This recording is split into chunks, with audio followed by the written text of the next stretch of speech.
اتوقع انك ما راح تكون موجود على لكن اهنيك على الروح الجميله، واجمل ما شفناه اليوم في المباراه هو تواجدك مع رئيس مجلس. لا واصل دي مباراه فيها واحد لازم يكسب، واحد ما ربنا ما يفوش.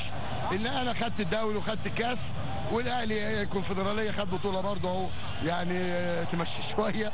لكن انا سعيد باولادي رجاله في الملعب اخر دقيقه، ولولا ضربه الجزاء اللي ضيعها كهربا طبعا هو ما يقصدش، كان الزمالك ماتش قلب.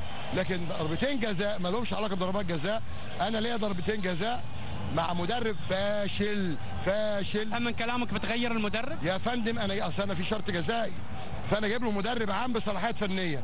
طيب هو اللي يعمل التشكيل، هيعمل التغيير، مش عاجبه يمشي، بس انا مش هدفع له شرط جزائي عشان انا حذرته الظهر النهارده، قلت له انا ما بفهمش في الكوره، واي حد هيتكلم بيقول لك بيتكلم عن مدرب مالكش دعوه، ده اهلك مالكش دعوه بينا. انا بدير بقول لك مدرب بتاعي فاشل لما بتيجي في مباريات كبيره ما بيعرفش يديرها.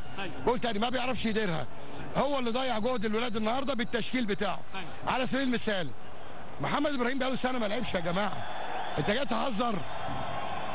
انت شايف ان معروف يوسف في المكان ده مش مكانه؟ ايمن حفني بره ليه؟ حمودي بره ليه؟ ابراهيم عبد الخالق بره ليه؟ ايوه انا كوتش بقول اللي مش عاجبه اهو، انا دي خطتي اللي كنت عاملها.